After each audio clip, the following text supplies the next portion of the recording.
മുസ്ലിമിന്റെ പേരുള്ളവളോട് മാത്രമല്ല, മുസ്ലിം നാമം പേറിയവളോടല്ല.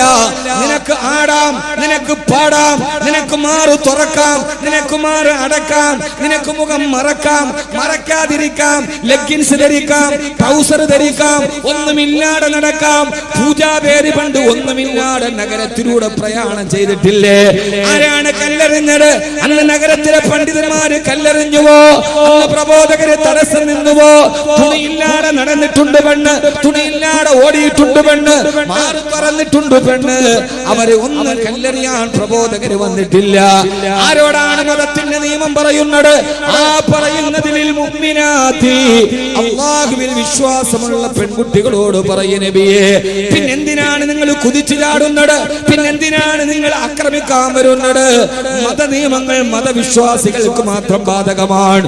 ഒരിട്ടപ്പെട്ട മതമനുസരിച്ച് ജീവിക്കുവാനും അതിനെ പ്രബോധനം ചെയ്യാനും ഇന്ത്യയുടെ ഭരണഘടന അനുവാദം തന്നിട്ടുണ്ട്. ആ അനുവാദത്തിന്റെ ഉള്ളിൽ നിന്ന് അവരോടാണ് പറയുന്നത്.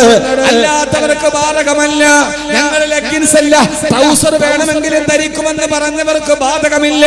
മാറ് തുറന്ന് കാണിച്ചവർക്ക് ബാധകമല്ല. ഇത് പറയുന്നത് അല്ലാഹുവിനെ വിശ്വസിക്കുന്നവരോടാണ്, ഇത് മതവിശ്വാസികളോടാണ്. അതുകൊണ്ട് ഖുർആൻ തന്നെ പറയുകയാ, ആദ്യമായി പിശാച് മനുഷ്യനോട് ചെയ്ത അപരാധം അവന്റെ നഗ്നത വെളിവാക്കലായിരുന്നു, അവന്റെ വസ്ത്രങ്ങളെ വലിച്ചെറിയലായിരുന്നു.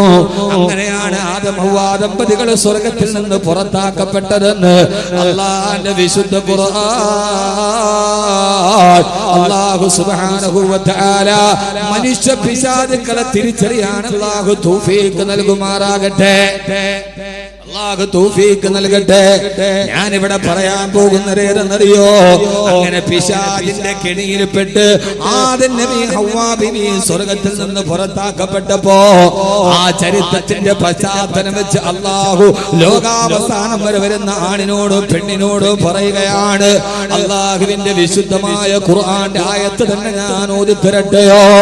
ഈ സംഭവത്തിന്റെ പശ്ചാത്തലത്തിന്റെ വെളിച്ചത്തിൽ അല്ലാഹു പറയുകയാണ്, യാ ബനീ ആദം, ഓ ആദമിന്റെ മക്കളെ, ഓ ആദം സന്തതികളെ, സ്വർഗത്തിൽ നിന്ന് പിശാചിന്റെ കെണിയിൽപ്പെട്ട് പുറത്താകേണ്ടി വന്ന ആദം ഹവ്വ ദമ്പതികളെ, ലാ യഫ്തിനന്നകും ശൈത്വാൻ, ജീവിതത്തിൽ ഒരിക്കലും ഈ പിശാച് നിങ്ങളെ ചതിക്കാതിരിക്കട്ടെ. പ്രിയപ്പെട്ട സഹോദരിമാരോട് ഈ ചരിത്രം പറഞ്ഞിട്ടാണ് അല്ലാഹു പറഞ്ഞത്, ലാ യഫ്തിനന്നകും ശൈത്വാൻ, ഈ പിശാച് നിങ്ങളെ ചതിക്കാതിരിക്കട്ടെ. ഏതുപോലെ കമാ അഖ്റജ അബവൈകും മിനൽ ജന്ന, നിങ്ങളുടെ മാതാപിതാക്കളെ സ്വർഗത്തിൽ നിന്ന് തുണി ഉരിച്ചു കളഞ്ഞിട്ട് ഈ പിശാച് പുറത്താക്കിയതുപോലെ അവരുടെ മക്കളായ നിങ്ങളെ ഈ പിശാച് ചതിക്കാതിരിക്കട്ടെ. ഈ പിശാചിന്റെ വലയിൽ നിങ്ങൾ കുടുങ്ങിപ്പോകരുത്, അറിയാതെ മാറ് തുറന്നു പോകരുത്, ഔറത്ത് വെളിവാക്കി പോകരുത്. ഞാൻ നിങ്ങളോട് മുന്നറിയിപ്പ് നൽകുകയാണ്, നിങ്ങളുടെ മാതാപിതാക്കൾക്ക് പറ്റിയ അബദ്ധം നിങ്ങൾക്ക് പറ്റരുതേ.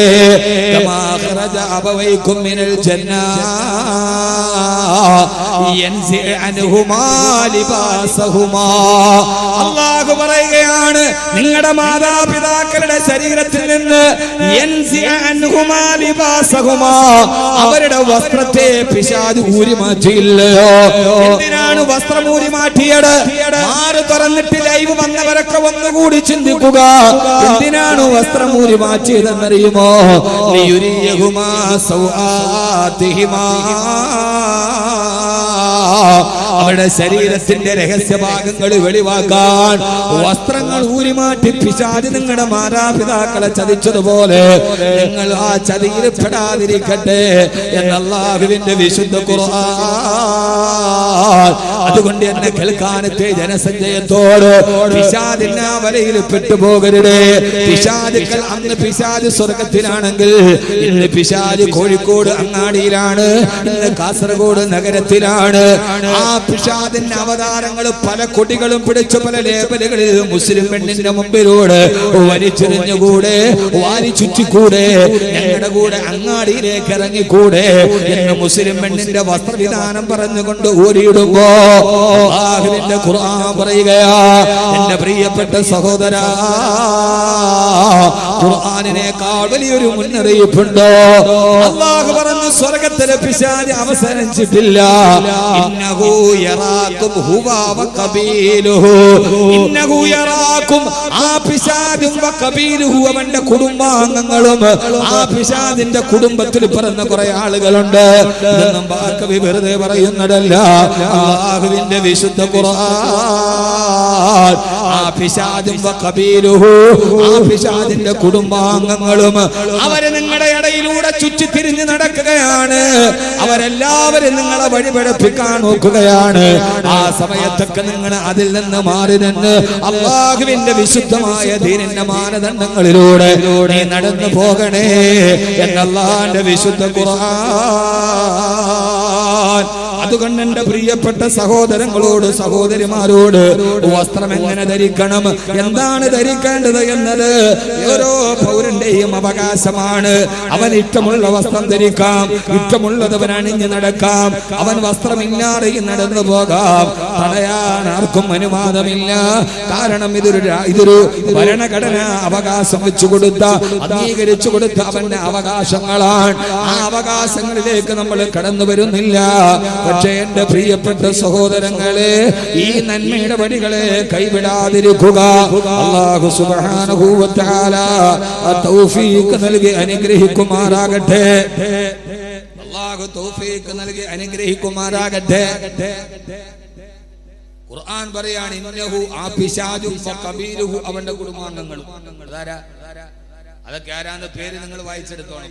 ഈ പേര് പറഞ്ഞിട്ട് അടുത്ത കേസ് എന്റെ മേലെ വരണ്ട. ഇത് ഖുർആനാണ്. ഖുർആനിനേക്കാൾ വലിയൊരു മുന്നറിയിപ്പ് ലോകത്ത് അല്ലാഹു നൽകിയിട്ടില്ല.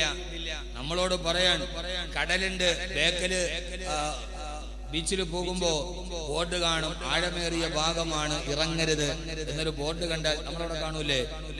ഇപ്പോ കാഞ്ഞങ്ങാട് ഈ ബൈപ്പാസ് അങ്ങോട്ടാ പോവാ,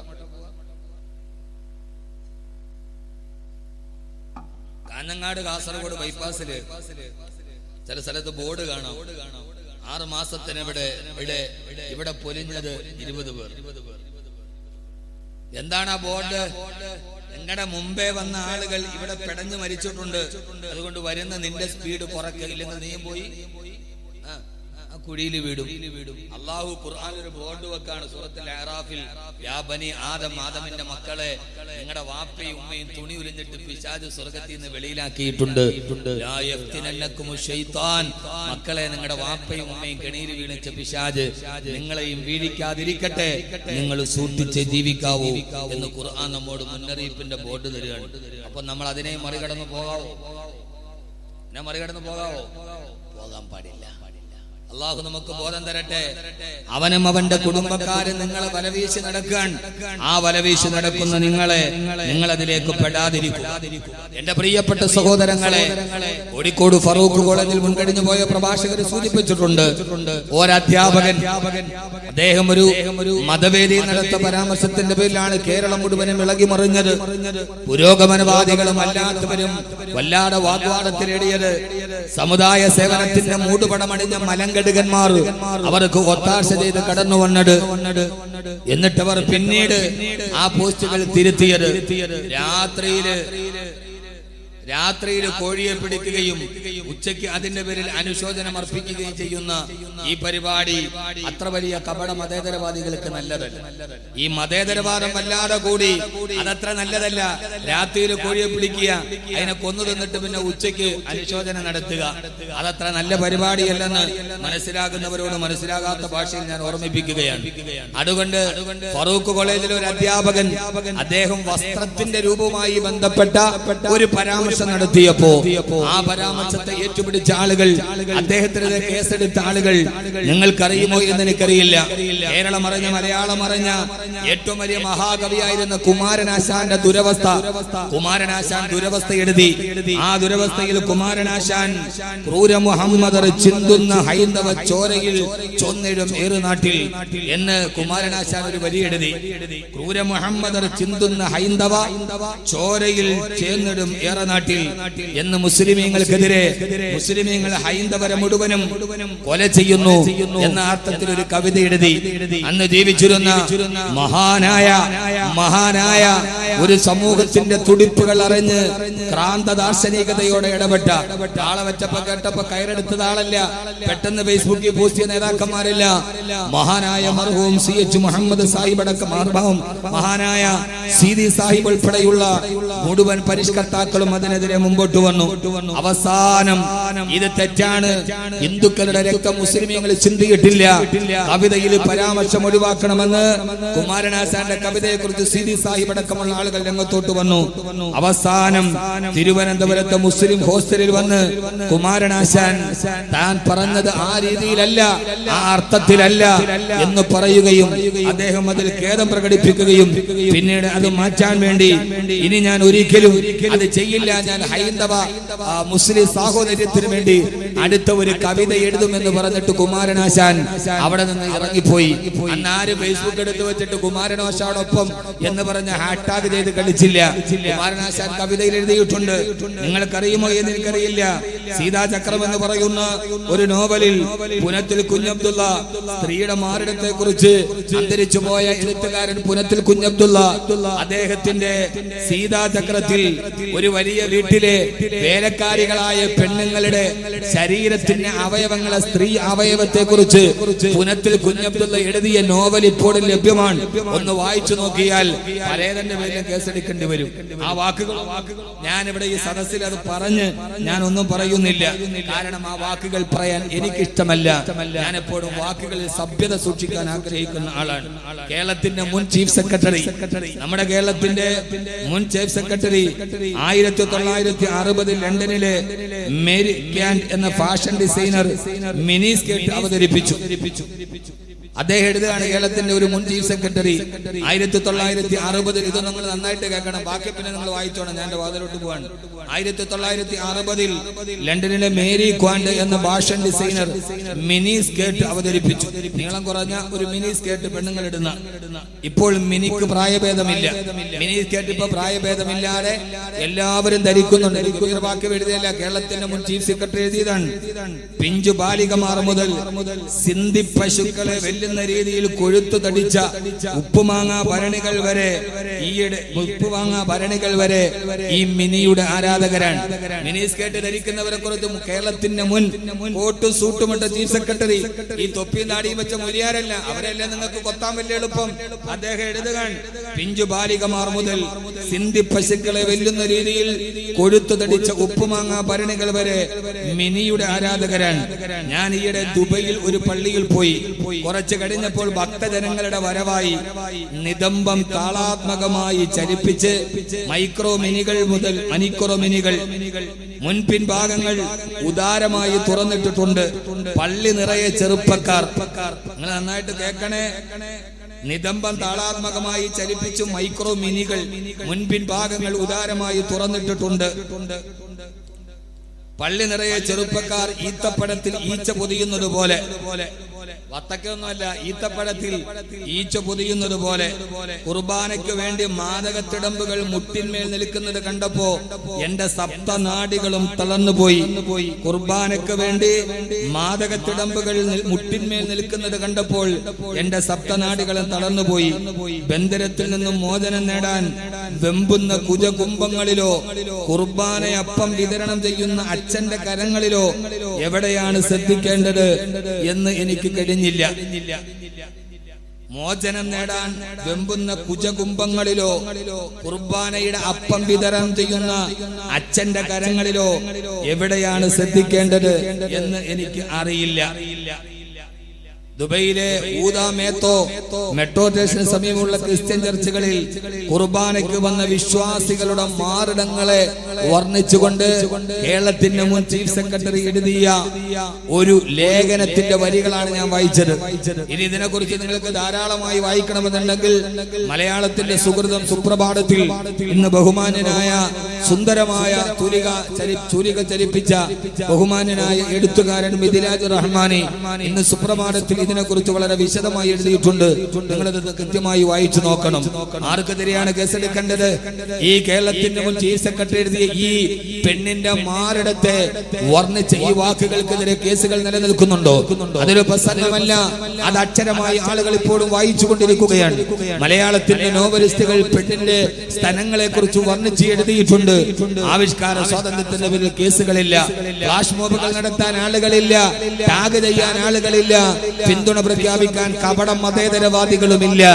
ഞാൻ പറഞ്ഞത് എന്റെ പ്രിയപ്പെട്ട സഹോദരങ്ങളോട് ആ വിവാദത്തിലേക്ക് ഞാൻ ഇനി ഒന്നുകൂടി പറയുന്നില്ല. നാം ഒരു നിലപാടുകൾ സ്വീകരിക്കുമ്പോ അത് മതമുള്ളവനാകട്ടെ ഇല്ലാത്തവനാകട്ടെ, പുരോഗമനവാദിയാകട്ടെ അല്ലാത്തവനാകട്ടെ, ഒരു നിലപാട് നാം എടുക്കുമ്പോൾ ആ നിലപാടുകൾ നീതിയുക്തമാകാൻ, നീതിയുക്തമായ നിലപാടുകൾ സ്വീകരിക്കാൻ സാമൂഹ്യ പ്രവർത്തകർ ശ്രദ്ധിക്കേണ്ടതുണ്ട് എന്ന് ഒരിക്കൽ കൂടി ഓർമ്മിപ്പിച്ചുകൊണ്ട് ഈ കേസെടുക്കലും ഈ വാദങ്ങളും ഈ ശബ്ദകോലാഹലങ്ങളും ഒന്നിന് മാത്രമല്ല, ഇതിനേക്കാൾ നന്നായി വർണ്ണിച്ച ആളുകളുണ്ട്. ജഗതി ശ്രീകുമാർ പ്രസംഗിച്ചിട്ടുണ്ട്. ആ പ്രസംഗമൊന്നും ജൗഹർ മുനവ്വറിന്റെ പേരിന്റെ ഒരു പ്രസംഗത്തിന്റെ ഏഴയൽപക്കത്ത് അദ്ദേഹത്തിന്റെ പ്രസംഗം എത്തിയിട്ടില്ല. ജഗതി പ്രസംഗിച്ചതുപോലെ എത്ര ആളുകൾ, ആരൊക്കെ ആളുകൾ മലയാളത്തിന്റെ ടിവി ചാനലുകളിൽ സ്ത്രീയുടെ ഈ ശരീരത്തെ കുറിച്ച് അവതരിപ്പിച്ചിട്ടുണ്ട്. ആർക്കും പ്രശ്നങ്ങളില്ല. ഇവിടെ പ്രശ്നം പറഞ്ഞ ആളുടെ പേരും ജാതിയുമാണ് എന്ന് സംശയിച്ചാൽ ആ സംശയം അസ്ഥാനത്തല്ല എന്ന് ഓർമ്മിപ്പിച്ചുകൊണ്ട് തന്നെ ഞാൻ വീണ്ടും എന്റെ സഹോദരങ്ങളോട്, എന്റെ സഹോദരങ്ങൾ പറഞ്ഞാൽ അള്ളാഹുവിൽ വിശ്വസിക്കുന്ന അള്ളാഹുവിന്റെ പ്രവാചകൻ നബി മുഹമ്മദ് മുസ്തഫ,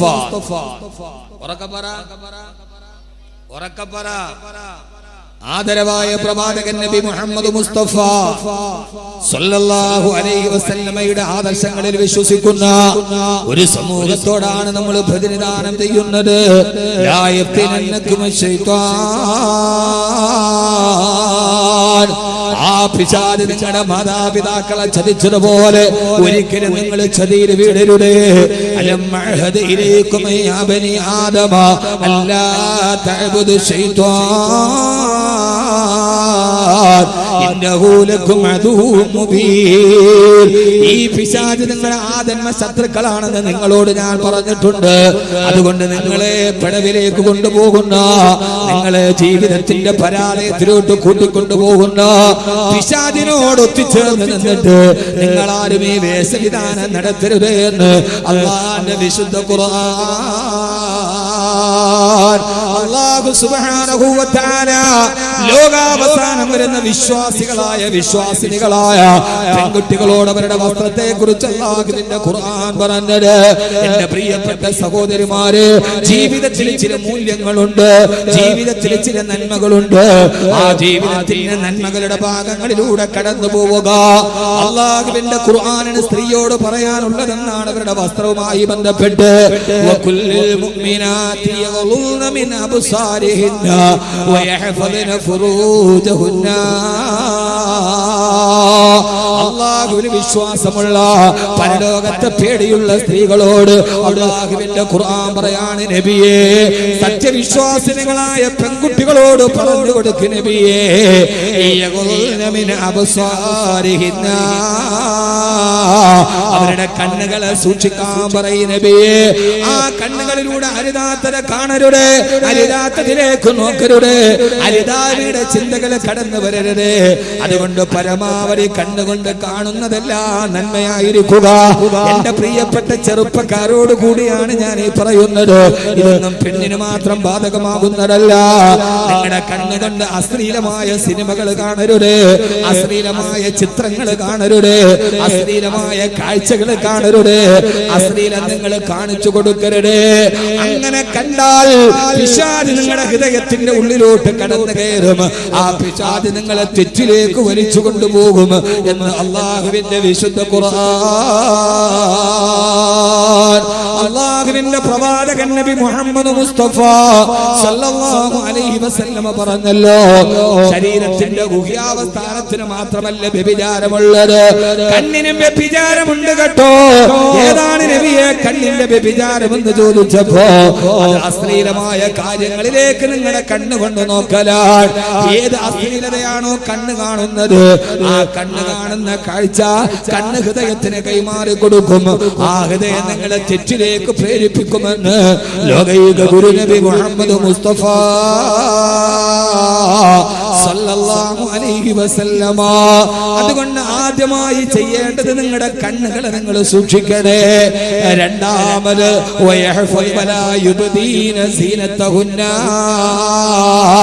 നിങ്ങളുടെ സൗന്ദര്യത്തെ നിങ്ങൾ വെളിവാക്കാൻ പാടില്ല. ഇവിടെ എന്നെ നോക്ക്.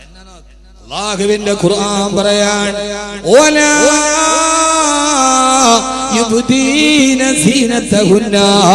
നിങ്ങളുടെ സൗന്ദര്യത്തെ നിങ്ങൾ മറ്റൊരാളുടെ മുമ്പിൽ തുറന്നു കാണിക്കാൻ പാടില്ല.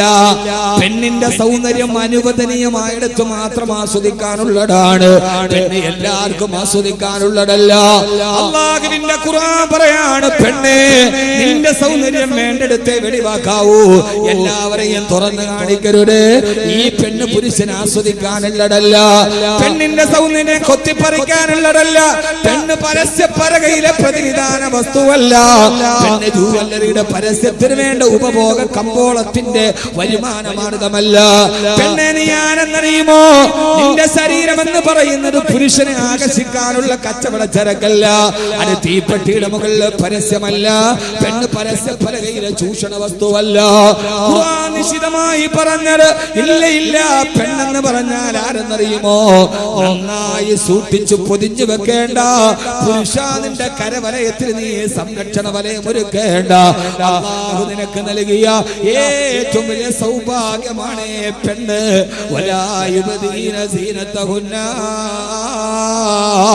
നിന്റെ സൗന്ദര്യത്തെ വെളിവാക്കി കാണിക്കരുത്. ഏതെങ്കിലും ഒരു വിഷയം ഉണ്ടാകുമ്പോ ലൈവ് ചെയ്തിട്ട് തുറക്കാനുള്ളതല്ല നിന്നെ മാറിടം, തുറക്കാനുള്ളതല്ല നിന്റെ സൗന്ദര്യം. നിന്റെ സൗന്ദര്യം ദൈവം നിനക്ക് തന്ന അനുഗ്രഹമാണ്. അത് അനുഗ്രഹമായി കണ്ട് വലിയ ഗൗരവത്തോടെ സൂക്ഷിക്കേണ്ടതാണ് എന്ന് അല്ലാഹുവിന്റെ വിശുദ്ധ ഖുർആൻ. ഞാൻ പറഞ്ഞത് മനസ്സിലാവണില്ലേ? സമയമില്ലാത്തതുകൊണ്ടാണ് ഞാൻ പെട്ടെന്ന് പറഞ്ഞു പോണത്. വലാ യുബ്ദീന സീനത്തഹുന്ന. നിന്റെ സൗന്ദര്യം എന്തെങ്കിലും ഒരു വിഷയം ഉണ്ടായി ഉടനെ ഓൺ ചെയ്തിട്ട് തുറന്ന് അത്തക്ക വെച്ച് മറച്ച് അതിനുള്ളതല്ല. പെണ്ണെ നിന്റെ സൗന്ദര്യം അത് ലോകത്തിന്റെ താളമാണ്, അത് പ്രപഞ്ചത്തിന്റെ രാഗമാണ്. അല്ലാഹു നിനക്ക് തന്ന ഏറ്റവും വലിയ അനുഗ്രഹമാണ് പെണ്ണിന്റെ സൗന്ദര്യം. ആണിന്റെ സൗന്ദര്യമല്ല. ആണിന് അത്ര വലിയ സൗന്ദര്യമൊന്നുമില്ല. പെണ്ണിന്റെ സൗന്ദര്യം ഈ പ്രപഞ്ചത്തിന്റെ നിലനിൽപ്പാണ്. അതുകൊണ്ട് പെണ്ണെ നീ ലോകത്തിന്റെ ആധാരശിലയാണ്. മൂടി വെച്ചിട്ട് ഭർത്താവിന് മാത്രം കൊടുക്കണമെന്നല്ല പറഞ്ഞത്. ആ മൂടി വെക്കേണ്ടത് ഈ പ്രപഞ്ചത്തിന്റെ നിലനിൽപ്പിന്റെ ആഗ്രഹമാണ്. അല്ലാഹു തൗഫീഖ് നൽകട്ടെ. ആമീൻ പറയും മനുഷ്യന്മാരെ. അല്ലാഹു തൗഫീഖ് നൽകട്ടെ. എന്തുകൊണ്ടാണ് പെണ്ണിനോട് ഇസ്ലാം ഇതെല്ലാം മൂടി വെക്കാൻ പറഞ്ഞത്? എന്താണെന്ന് അറിയോ? എന്താ പറഞ്ഞ എന്നും പറഞ്ഞ തന്നെ പറഞ്ഞാൽ പോരല്ലോ. ഈ പെണ്ണിനോട് ഇതെല്ലാം മറച്ചു വെക്കാൻ പറയാൻ കാരണം എന്താ അറിയില്ല? ഇതാണ് ഇഫ്ളോളയൊക്കെ തുടങ്ങുന്നത്. ഇതൊക്കെ ഖുർആൻ വ്യക്തമായി പറഞ്ഞിട്ട് ഞാൻ പറഞ്ഞുതരട്ടെ? പറഞ്ഞുതരണോ? വേണ്ടേ? വേണോ? നിങ്ങൾ ഇങ്ങനെ കാണിച്ച ഉറക്കം വന്ന് തൂങ്ങിയിട്ട് ആടുന്നതാണോ നേരെ പറഞ്ഞാന്ന് ഞാൻ എങ്ങനെ അറിയാം? വേണോ എന്നുള്ളവരൊക്കെ ഒന്ന് കൈ പൊക്കിക്കാൻ നോക്കട്ടെ. രണ്ട് കൈ പൊക്ക് മനുഷ്യന്മാരെ. ഉള്ള കൈയൊക്കെ പൊക്ക്. താത്തേടി ഉറക്കമൊക്കെ ഒന്ന് പോട്ട് ഒന്നൊന്ന് ഉഷാറാവൻ. അല്ലാഹു സ്വീകരിക്കും.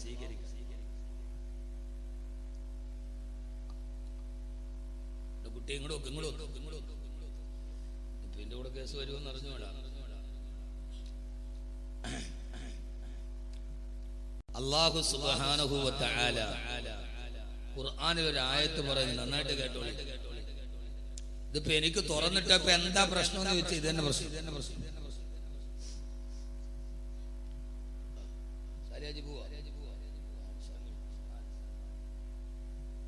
അല്ലാഹു നല്ല ദീർഘായുസ്സ് കൊടുക്കട്ടെ. ഇനി നന്മകൾ ചെയ്യാൻ അല്ലാഹു തൗഫീഖ് കൊടുക്കട്ടെ. നന്മ ചെയ്ത ആളുകൾക്ക് ദീർഘായുസ്സ് ഉണ്ടായാലേ സമൂഹത്തിന് വെളിച്ചുണ്ടാവും. അല്ലാഹു അങ്ങനെ ആക്കി കൊടുക്കുമാറാകട്ടെ. നന്നായിട്ട് നോക്കി.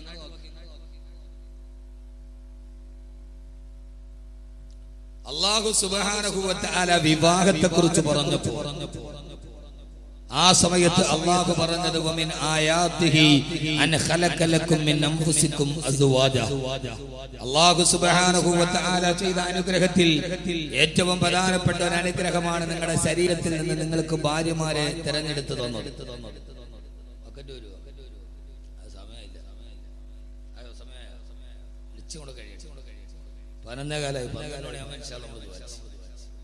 എന്റെ ഇടയിൽ പറയണ്ട വളരെ പ്രധാനപ്പെട്ട ഒന്ന് രണ്ട് വിഷയങ്ങൾ. അല്ലാഹു വിവാഹത്തെ കുറിച്ച് പറഞ്ഞത് അല്ലാഹു പറഞ്ഞത് എന്താ? അല്ലാഹുവിന്റെ വലിയൊരു ദൃഷ്ടാന്തമാണ് ആകാശം പോലെ ഭൂമി പോലെ. അല്ലാഹുവിന്റെ വലിയൊരു ദൃഷ്ടാന്തമാണ് അന ഖലഖ ലക്കും മിൻ അൻഫുസികും അസ്വാജാ. നിങ്ങളുടെ ശരീരത്തിൽ നിന്ന് തന്നെ നിങ്ങളുടെ ഇണകളെ അല്ലാഹു തിരഞ്ഞെടുത്ത് തന്നത്. ആ ഇണകളെ കല്യാണം കഴിക്കുന്നത് നിങ്ങൾക്ക് ഓർമ്മയില്ലേ? എവിടെയോ കിടന്നൊരു പെണ്ണിനെ ഒരു നിക്കാഹിന്റെ പദം പറഞ്ഞ് വീട്ടിലേക്ക് കൂട്ടിക്കൊണ്ടുവന്ന് അതേവരെ അന്യരായി കിടന്ന ആണും പെണ്ണും കിടപ്പറയിലോട്ട് കയറുകയാണ്. അല്ലാഹു പറയുകയാണ്, നിങ്ങൾക്കൊരു ഭാര്യയെ തിരഞ്ഞെടുത്ത് തന്നെന്ന് മാത്രമല്ല, ആണിന്റെയും പെണ്ണിന്റെയും ഇടയിൽ വജഅല ബൈനകും മവദ്ദത്തൻ വറഹ്മ, അവരുടെ ഇടയിൽ ആരും അറിയാത്തൊരു ബന്ധത്തെ ഞാൻ നൽകിയിട്ടുണ്ട്. ആണിന്റെയും പെണ്ണിന്റെയും ഇടയിൽ ഞാനൊരു കാന്തിക ബന്ധം പോലെ, കാന്തം പിടിച്ചു വലിക്കുന്നത് പോലെ ആണും പെണ്ണും തമ്മിലൊരു ബന്ധമുണ്ട്. ആ ബന്ധമുള്ളത് കൊണ്ടാണ് അപരിചിതയായ പെണ്ണ് നിന്റെ കിടപ്പറയിൽ വന്നത്, നിന്റെ ശരീരത്തോട് കെട്ടിപ്പിടിച്ച് കിടന്നത്, അവളിലൂടെ നിനക്ക് മക്കളുണ്ടായത്, മനുഷ്യന്റെ തലമുറ ലോകാവസാനം വരെ കടന്നുപോയത്. പെണ്ണെ അല്ലാഹു പറയാണ്, ഏത് പെണ്ണും ആണും തമ്മിൽ അവരുടെ ഇടയിൽ അവരറിയാത്തൊരു പരസ്പര ബന്ധമുണ്ട്. ആണും പെണ്ണും തമ്മിൽ ഈ വികാരപരമായ ബന്ധമില്ലെങ്കിൽ അവരുടെ ഇടയിൽ സ്ത്രീ പുരുഷ സംയോഗം സാധ്യമല്ല. അതിലൂടെ മനുഷ്യന്റെ തലമുറ ലോകത്ത് നിലനിൽക്കുകയില്ല. ഈ പെണ്ണും ആണും അടച്ചു വെച്ച് നടക്കുമ്പോ അവരുടെ ഇടയിൽ ഒരു വലിയ ബന്ധമുണ്ട്. ആ ബന്ധത്തിന്റെ ചരടിനെ നിങ്ങൾ മുറിച്ചു കളയരുത്. ആണിനും പെണ്ണും തമ്മിൽ എപ്പോഴും ഒരു എന്തായാലും പറയാ ഒരു വല്ലാത്തൊരു വികാര ബന്ധമുണ്ട്. അതുകൊണ്ടാണ് പെണ്ണിനെ കണ്ട് അറിയാതെ നോക്കിപ്പോണത്. പെണ്ണിനെ നോക്കല് ഹറാമല്ല, ആണോ? അന്യ പെണ്ണിനെ നോക്കല് ഹറാമാണോ? അന്യ പെണ്ണിനെ കാണല് ഹറാമാണോ? ഇവരെന്ത് മനുഷ്യന്മാരെ. അന്യ പെണ്ണിനെ കാണല് ഹറാമില്ല. പിള്ളേർക്ക് സന്തോഷമായി. ഈ മൊയ്ലിയാരാണ് ഇതൊക്കെ ഈ ഷാഫി വാക്കുകൾ പറയാത്ത കുട്ടിയെ, അന്യ പെണ്ണിനെ കാണല് ഹറാമില്ല, നോക്കലാണ് ഹറാം. കാണല് ഹറാമായ പിന്നെ നമ്മളൊക്കെ നരകത്തിലല്ല. കാണുന്നത് നോക്കുന്നത് തമ്മിൽ വ്യത്യാസമുണ്ട്.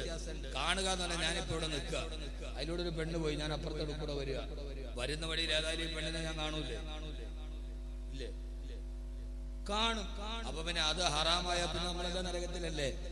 അവിചാരിതമായി നമ്മളൊരാണും പെണ്ണും നടന്നു പോകുമ്പോ ആണും പെണ്ണും തമ്മിൽ കാണും. കാണല് ഹറാമല്ല. അതിങ്ങനെ നടന്നു പോണ വഴിക്ക് അവിചാരിതമായിട്ടൊന്ന് കണ്ടിട്ട് പോയി, പിന്നെ രണ്ടാമത് നോക്കലാണ് ഹറാം. രണ്ടാമതൊന്നുകൂടി അവളുടെ ശരീരത്തിലോട് വികാരത്തോടെ കാമത്തോടെ അവളിലേക്ക് രണ്ടാമത് നോക്കലാണ് ഹറാം. നിങ്ങൾ ഇസ്ലാമിനെ പരിചയപ്പെട്ടു, നോക്കലല്ല, കാണൽ ഹറാമല്ല. അറിയാതെ കണ്ടുപോകും മനുഷ്യനാണ്. അവന്റെ കണ്ണിലൂടെ ഒരു മിന്നായം പോലെ നടന്നു പോകുന്നതല്ല.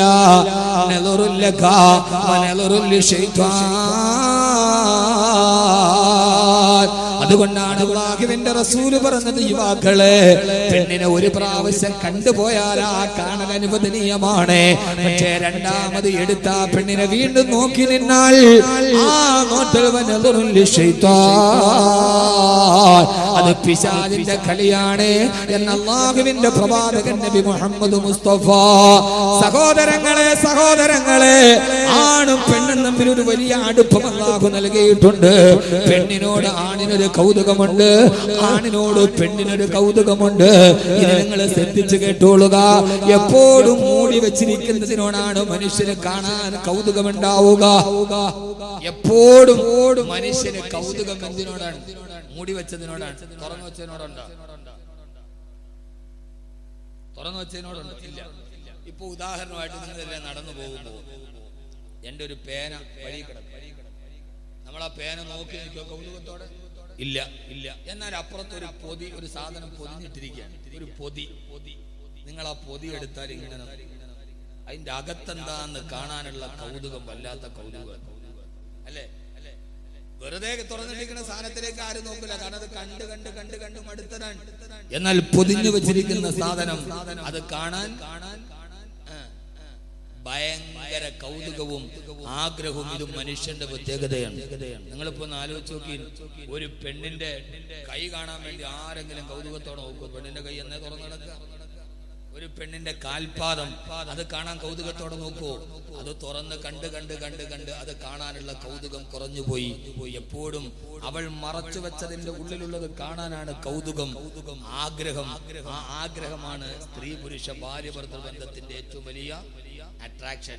ഇതിങ്ങനെ തുറന്നിടാൻ തുടങ്ങിയാൽ കണ്ട് കണ്ട് കണ്ട് കണ്ട് കണ്ട് ഏതൊരു സാധനവും ആദ്യമായി കാണുമ്പോൾ കൗതുകം ഉണ്ടാവും. അത് കണ്ട് കണ്ട് കഴിയുമ്പോൾ അതിനോടുള്ള കൗതുകവും ആഗ്രഹവും കുറയും.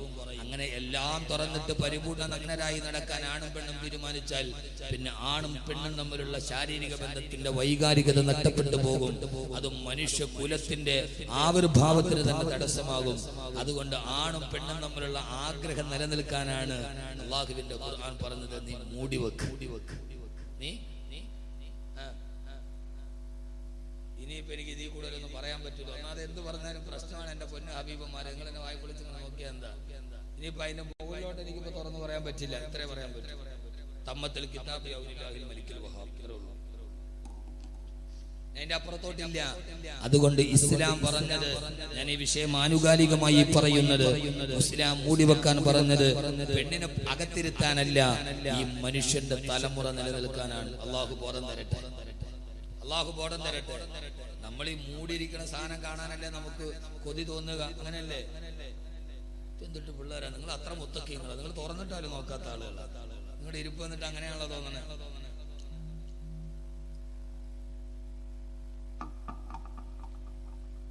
ആഗ്രഹമുണ്ടാവുകയില്ല ആണും പെണ്ണും തമ്മിൽ. അതുകൊണ്ടാണ് യൂറോപ്പിൽ വ്യഭിചാരം കൂടിയത്. അതുകൊണ്ടാണ് അവിടെ വ്യഭിചാരം നിയമവിധേയമാണ്. അവിടെ അടച്ചു വെച്ചത് വളരെ കുറവാണ്, മൂടി വെച്ചത് വളരെ കുറവാണ്. അതുകൊണ്ടാണ് ആ ഭാഗങ്ങളിൽ അങ്ങനെയായ ലൈംഗിക അരാജകത്വം നടന്നു പോകുന്നത്. അതുകൊണ്ടാണ് ആദരവായ പ്രവാചകൻ നബി മുഹമ്മദ് മുസ്തഫ ഈ അവസ്ഥയെ അംഗീകരിച്ചുകൊണ്ടാണ് അല്ലാഹുവിന്റെ പ്രവാചകൻ നബി മുഹമ്മദ് മുസ്തഫ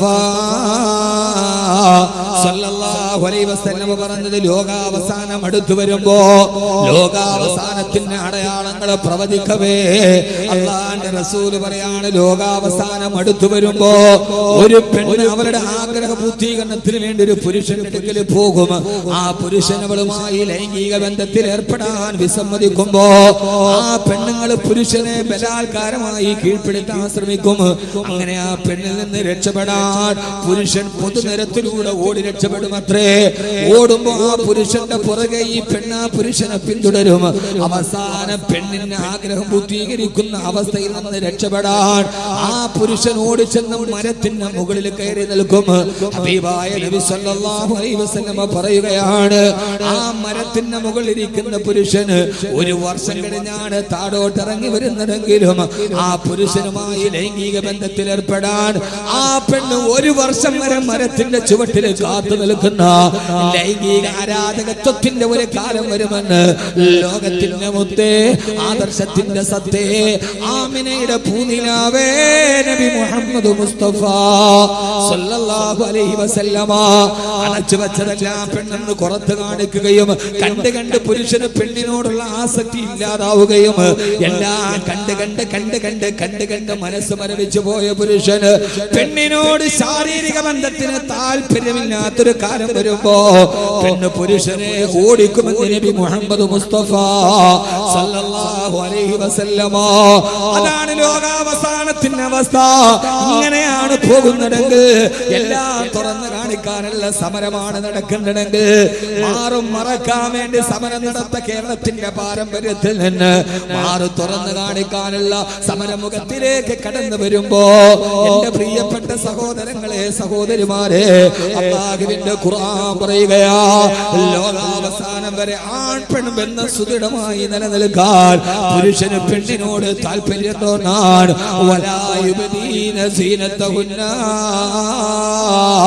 നിന്റെ സൗന്ദര്യത്തെ ആരുടെ മുമ്പിൽ നീ വെളിവാക്കരുത് ആ സൗന്ദര്യത്തെ അടച്ചു പിടിച്ചിട്ട് അല്ലാഹുവിന് ഇഷ്ടപ്പെട്ടവളായി കടന്നുപോയി അവസാന സഹോദരങ്ങളെ ഏറെ പറയാൻ സമയമില്ല അവസാനം നീ ആരാകണമെന്നറിയോ ഒരു നല്ല പെങ്ങളായി ഒരു ഉമ്മയായി ഒരു ഭാര്യയായി ഭർത്താവിന്റെ ജീവിതത്തിലോട്ട് ഒരു പുരുഷന്റെ ജീവിതത്തിലോട്ട് കടന്നു വരുന്ന ഒരു നല്ല ഭാര്യയായി നീ നിന്റെ ജീവിതത്തിലോട്ട് കടന്നു പോകണേ എന്നല്ലാഹുവിന്റെ വിശുദ്ധ ഖുർആൻ എന്ന് സ്ത്രീക്കൊപ്പം നിലനിന്ന ഖുർആൻ സ്ത്രീയുടെ വസ്ത്രധാരണം മാത്രമല്ല പലപ്പോഴും ആളുകൾ പറയാറുണ്ട് കബീർ ബാഖവി അടക്കമുള്ള ആളുകൾ അല്ലയോ പെങ്ങളെ എന്ന് വിളിച്ചിട്ടാണ് സംസാരിക്കുക. ഈ അടുത്ത സമയത്ത് ഒരു സഹോദരിയുടെ വോയിസ് ക്ലിപ്പ് തന്നെ വാട്സപ്പ് ഗ്രൂപ്പിൽ വൈറലായി. ഉസ്താദേ നിങ്ങൾ ഭാര്യമാരെ കുറിച്ച് പറയാത്തതെന്താ? ഈ ബ്ലൂ ഫിലിം കണ്ടുകൊണ്ടിരിക്കുന്ന ഞങ്ങൾ അടുക്കളയിലെ യന്ത്രമായി കണക്കാക്കുന്ന കടപ്പറയിൽ ഞങ്ങളുടെ അടുക്കലേക്ക് വരാത്ത ഒരു ഭർത്താവിന് എന്ത് കടമയാണ് ഞങ്ങൾ ചെയ്തു കൊടുക്കേണ്ടതെന്ന് ആദ്യമായിട്ട് തന്നെ ആ സഹോദരിയോട് സ്നേഹപൂർവ്വം സഹോദരി നിങ്ങൾക്ക് ജീവിതത്തിൽ കിട്ടിയ ഭർത്താവ് അങ്ങനെയാണെന്ന് കരുതി എല്ലാ ആണുങ്ങളും പുരുഷന്മാരും അങ്ങനെയല്ല കേട്ടോ. 100% ഭാര്യമാരെ സ്നേഹിക്കുന്ന ആദരിക്കുന്ന ബഹുമാനിക്കുന്ന ഭാര്യയുടെ അവകാശങ്ങളെ സംരക്ഷിക്കുന്ന 100 കണക്കിന് ആണുങ്ങളുണ്ട്. എല്ലാ ആണുങ്ങളും അങ്ങനെയാണെന്ന് കരുതരുതേ. നിങ്ങൾക്ക് കിട്ടിയത് അങ്ങനെയാണെന്ന് കരുതി എല്ലാ പുരുഷന്മാരും അങ്ങനെയല്ല. ഇനി നിങ്ങൾ നല്ലതായിട്ടും അങ്ങനെ ഒരു ഭർത്താവിനെയാണ് കിട്ടിയതെങ്കിൽ അത് നിങ്ങളുടെ ജീവിതത്തിന്റെ ഏറ്റവും വലിയ ക്ഷമയ്ക്ക് വേണ്ടി സ്വർഗത്തിന് കാരണമാക്കി മാറ്റുക. ആദരവായ പ്രവാചകൻ നബി മുഹമ്മദ് മുസ്തഫ സല്ലല്ലാഹു അലൈഹി വസല്ലം പറഞ്ഞത് ഈ വിനീതൻ ഏറ്റവും കൂടുതൽ സംസാരിച്ചത് നല്ല ഭർത്താക്കന്മാരെ കുറിച്ചാണ്, നല്ല ഭാര്യയെ കുറിച്ചല്ല. അല്ലാഹുവിന്റെ റസൂൽ പറഞ്ഞത് എന്തെന്നറിയോ? പുരുഷനോട് പറഞ്ഞത് എന്തെന്നറിയോ? പുരുഷ നിന്റെ കണ്ണിൽ പെണ്ണാരായിരിക്കണമെന്നറിയുമോ? സന്ധ്യാനേരത്ത് നടന്നു പോകുമ്പോ റോഡ് വക്കിലൂടെ നടന്നു പോകുന്ന പെണ്ണിനെ കാമത്തോടെ നോക്കരുത്. അത് നിന്റെ പെങ്ങളാണെന്ന് കരുതുക, അത് നിന്റെ ഭാര്യയാണെന്ന് കരുതുക, അത് നിന്റെ ഉമ്മയാണെന്ന് കരുതുക. റോഡിലൂടെ നടന്നു പോകുന്ന പെണ്ണിന്റെ ശരീരത്തിനോട് വില ചോദിക്കരുത്. ഫേസ്ബുക്കിൽ കമന്റ് ഇടുമ്പോ പല ചെറുപ്പക്കാരും അവൾ പുരോഗമനവാദിയാകട്ടെ ഫെമിനിസ്റ്റ് ആകട്ടെ അവരുടെ അവകാശങ്ങളും ആദർശങ്ങളും അവര് പറയട്ടെ, മാന്യമായി കമന്റ് കൊടുത്ത് പ്രതികരിക്കുക. അല്ലാതെ അവളോട് ചോദിക്കരുത് നിന്റെ രാത്രിക്ക് ഒരു രാത്രിക്ക് എന്ത് വിലയുണ്ട്? പെണ്ണെന്നുള്ളത് രാത്രിക്ക് വിലയിടാനുള്ളതല്ല. പെണ്ണെന്ന് പറയുന്നത് നിനക്ക് വിലയിടാൻ പറ്റുന്ന ഒരു സാധനമല്ല. അവളുടെ ഒരു രാത്രിക്ക് നിനക്ക് വില നിശ്ചയിക്കാൻ കഴിയില്ല. ഹബീബായ നബി സല്ലല്ലാഹു അലൈഹി വസല്ലം പറയാ മാ അക്രമഹുന്ന ഇല്ലാ കരീം വമാ അഹാനഹുന്ന ഇല്ലാ ലഈൻ. മാ അക്രമഹുന്ന ഇല്ലാ കരീം. മാന്യന്മാരല്ലാതെ പെണ്ണിനെ ബഹുമാനിക്കില്ല. മാന്യന്മാർക്ക് പെണ്ണിനെ ബഹുമാനിക്കാൻ കഴിയൂ. വമാ അഹാനഹുന്ന ഇല്ലാ ലഈൻ. ശപിക്കപ്പെട്ട നിഷ്ക്രിയനുമാണ്, ശപിക്കപ്പെട്ടവനാണ് പെണ്ണിനെ നിന്ദിക്കുന്നവൻ, അവളുടെ രാത്രിക്ക് വില പറയുന്നവൻ, അവളുടെ മാറിടം നോക്കി തുറിച്ചു നോക്കുന്നവൻ, അവളുടെ ശരീരത്തെ കടുകനെ പോലെ കുത്തിപ്പറിക്കുന്നവൻ, ബസ് സ്റ്റാൻഡിൽ ഒറ്റക്ക് നിൽക്കുന്ന പെണ്ണിനെ ചുറ്റി നടക്കുന്ന പൂവാലന്മാർ. അല്ലാഹു പറയാണ് പെണ്ണിനെ ബഹുമാനിക്കണേ, പെണ്ണിനെ ആദരിക്കണേ. മാന്യനായ പുരുഷനല്ലാതെ പെണ്ണിനെ ആദരിക്കാൻ കഴിയില്ല. പെണ്ണെടുത്തുകാരെ പെണ്ണിടം തിരിച്ചു പിടിക്കാൻ ശ്രമിക്കുന്നവരെ റസൂലിന്റെ സ്ത്രീയെ കുറിച്ചുള്ള ആദരവിന്റെ പദാർത്ഥങ്ങളെ പഠിക്കുക. അല്ലാഹു തൗഫീഖ് നൽകട്ടെ. നിന്റെ ഭാര്യയായി വരുന്ന പെണ്ണ് ആ പെണ്ണിൽ നിന്ന് ഇഷ്ടമില്ലാത്തതൊന്ന് സംഭവിച്ചാൽ പോലും അവളെ തലാഖ് ചൊല്ലി ഒറ്റയടിക്ക് ഒഴിവാക്കാൻ നിനക്കും അധികാരമില്ല. നീ അവളെ ഭാര്യയായി ഫെമിനിസ്റ്റുകൾ ചോദിക്കുന്നത് ഒരു ഭാര്യയായി സ്വാതന്ത്ര്യമില്ലാതെ താഴെ കിടക്കാനാണോ? ഭാര്യയുമായിട്ടൊരു പ്രശ്നമുണ്ടായാൽ ഉടനെ തലാഖ് ചൊല്ലിയിട്ട് ഒഴിവാക്കാനും പാടില്ല. ഒഴിവാക്കാവോ? ഭാര്യ ഭർത്താവ് തമ്മിലൊരു വഴക്കുണ്ടായി, വീട്ടിൽ കൊണ്ടുവിടുകയാണ് ചെയ്യേണ്ടത് ആണോ? മുത്തലാഖൊക്കെ വലിയ വിഷയമല്ലേ? സ്ത്രീയെ കുറിച്ച് അല്ലാഹു എങ്ങനെയാ പറഞ്ഞത്? ഖുർആനിലെ 2 ആയത്ത്. ഒരാണും പെണ്ണും തമ്മിൽ, ഭാര്യയും ഭർത്താവും തമ്മിൽ വഴക്കുണ്ടായി, എന്ത് ചെയ്യണം? അല്ലാഹു പറഞ്ഞു. ആരാ പറഞ്ഞത്? അല്ലാഹു പറയടാ, നിന്റെ ഭാര്യ നീ തമ്മിൽ വഴക്കുണ്ടായി, എന്ത് ചെയ്യണം? ഖുർആൻ സൂറത്തുൻ നിസാ. കേട്ടിട്ടുണ്ടോ? വഴക്കുണ്ടായി, അടിയായി, എന്നെ തലാക്ക് നീ തലാക്ക് പോ. ഇല്ല, ആളുകൾ തെറ്റിദ്ധരിച്ചത് കൊണ്ടാണ് ഖുർആൻ പറഞ്ഞ 2 ആയത്ത്. അത് കഴിഞ്ഞിട്ട് ഏറ്റവും നല്ല വസ്ത്രം ഏതാന്ന് പറഞ്ഞിട്ട് ഇൻഷാ അല്ലാഹ് നമുക്ക് പിരിയാം. അല്ലാഹു തൗഫീഖ് നൽകട്ടെ. ആമീൻ പറയ്. അല്ലാഹു തൗഫീഖ് നൽകട്ടെ. നമ്മുടെ ഉറൂസ് കമ്മിറ്റി ഭാരവാഹികൾ, ഒരു ഭാര്യയും ഭർത്താവും തമ്മിൽ പിണക്കുണ്ടായാൽ എന്ത് ചെയ്യണം? സ്ത്രീയോട് എങ്ങനെ പെരുമാറണം? ഖുർആൻ പറഞ്ഞ ഒരു ഘട്ടം ഞാൻ പറഞ്ഞുതരാം. അള്ളാന്റെ ഖുർആൻ പറഞ്ഞ ഘട്ടം, അള്ളാഹ് പറഞ്ഞ ഘട്ടം. അല്ലാഹു സ്വീകരിക്കട്ടെ. നമ്മുടെ ഉറൂസ് കമ്മിറ്റി ഭാരവാഹികൾ ഒരു ബക്കറ്റുമായി നിങ്ങളുടെ മുമ്പിലേക്ക് വരും. എല്ലാവരും കാര്യമായ രീതിയിൽ സഹായിക്കുക, സഹകരിക്കുക. ഉറക്ക ഒരു 3 സ്വലാത്തിലെ സല്ലല്ലാഹു അലാ മുഹമ്മദ്,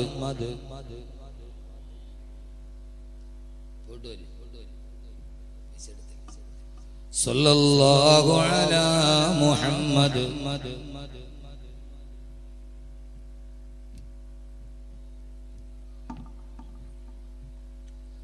اللهم صل على محمد يا رب صل عليه وسلم. അല്ലാഹുവേ നീ സ്വീകരിക്കണേ അല്ലാഹ്. ഈ സദഖ ചെയ്യുന്ന സഹോദരങ്ങളുടെ ഹലാലായ മുറാദുകൾ ഹാസിലാക്കണേ തമ്പുരാനെ. ഐശ്വര്യം പ്രദാനം ചെയ്യണേ അല്ലാഹുവേ. നന്മ നൽകി അനുഗ്രഹിക്കണേ അല്ലാഹ്. അവരുടെ ജീവിതത്തിലെ എല്ലാ പ്രയാസങ്ങളും ബുദ്ധിമുട്ടുകളും മാറ്റിത്തരണേ അല്ലാഹ്. അല്ലാഹുവിന്റെ പ്രവാചകൻ നബി മുഹമ്മദ് മുസ്തഫ സല്ലല്ലാഹു അലൈഹി വസല്ലമ സ്വന്തം ജീവിതം കൊണ്ട് ഖുർആൻ വരച്ചു കാണിച്ച മുത്തു മുസ്തഫ സല്ലല്ലാഹു അലൈഹി വസല്ലമ ഈ ബേക്കൽ മക്ക പരിസരത്തിന്റെ ശബ്ദം കേൾക്കാനെത്തിയ പ്രിയപ്പെട്ട സഹോദരങ്ങളോട് സഹോദരിമാരോട് ഓർമ്മിപ്പിക്കുകയാ. അല്ലാഹുവിന്റെ ഖുർആൻ സ്ത്രീയെ കുറിച്ച് പറഞ്ഞത് ഏതെന്നറിയുമോ? അല്ലാഹുവിന്റെ പ്രവാചകൻ പറയുന്നു, നിങ്ങളുടെ ഭാര്യ അത് നിന്റെ ജീവിതത്തിലോട്ട് കടന്നു വന്നവളാ. ആ ഭാര്യയെ നിന്റെ ജീവിതത്തിലൊരു ഭാര്യയായി സ്വീകരിക്കുമ്പോ തന്നെ നീ അല്ലാഹുവിനോട് കരാർ ഒപ്പിട്ടിട്ടാണ് വാങ്ങിക്കുന്നത്.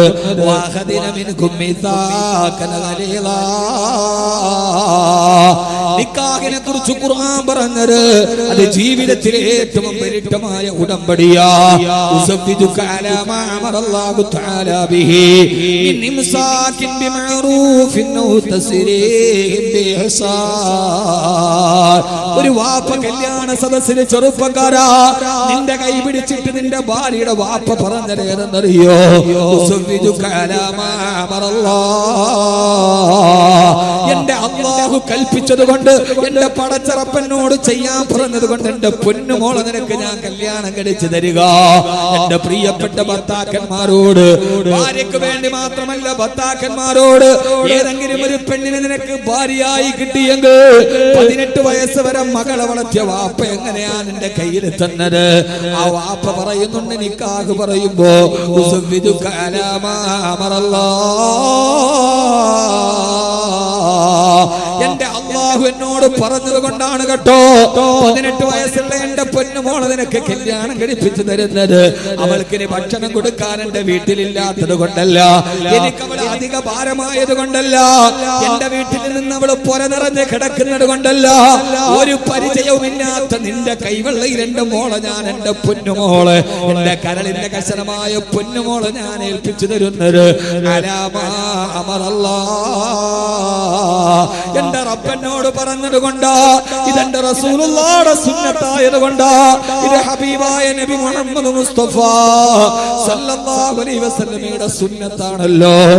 നിക്കാഹു മിൻ സുന്നത്തി, നിക്കാഹിന്റെ ചര്യയിൽപ്പെട്ടടാ. അല്ലാഹുവിന്റെ പൊരുത്തം കിട്ടാൻ, എന്റെ ഹബീബായ മുത്തു മുസ്തഫാന്റെ സുന്നത്തിന്റെ പ്രതിഫലം കിട്ടാൻ എന്റെ പൊന്നുമോളെ നിന്റെ കയ്യിൽ ഞാൻ തരികയാ. ബിഇംസാകിൻ ബിമഅറൂഫിൻ ഔ തസ്രീഹിൻ ബിഇഹ്സാൻ. എന്റെ മോളുടെ ഭാഗത്ത് നിന്ന് നിനക്കിഷ്ടപ്പെടാത്ത എന്തെങ്കിലും സ്വഭാവമുണ്ടെങ്കിൽ ഇതേപോലെ എന്റെ മകളെ എനിക്ക് ഇങ്ങ് തിരിച്ചേൽപ്പിച്ചേക്കണം. എന്റെ മകളെ അടിക്കരുത്, എന്റെ മകളെ അപവാദം പറയരുത്. അവൾ നിന്റെ പെങ്ങൾക്ക് നിന്റെ ഉമ്മാക്കും കൊത്തി കളിക്കാനുള്ളതല്ല, അമ്മായിയമ്മ പോലെ തീർക്കാനുള്ളതല്ല, നാത്തൂമ്പോര് എടുക്കാനുള്ളതല്ല. ഭർത്താക്കന്മാരെ ഞാൻ നിങ്ങളും അടക്കമുള്ള ആളുകൾ നിക്കാഹിന്റെ വേദിയിൽ 100 കണക്കിന് ആളുകളെ സാക്ഷി നിർത്തിയിട്ട് വാപ്പ പറയുന്നുണ്ട് എന്റെ മകളുടെ സ്വഭാവം ഇഷ്ടപ്പെട്ടില്ലെങ്കിൽ ക്ഷമിച്ചേക്കണേ, ക്ഷമിക്കാൻ പറ്റില്ലെങ്കിൽ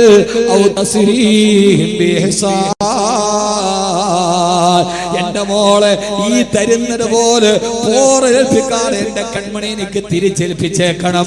ഈ നിബന്ധന പറയുമ്പോ അപ്പോഴാണോ നീ പറഞ്ഞത് കബിൽതു, ഞാൻ ഈ എഗ്രിമെന്റ് സ്വീകരിച്ചു, ഞാൻ ഈ കരാറിൽ ഒപ്പിടുകയാ.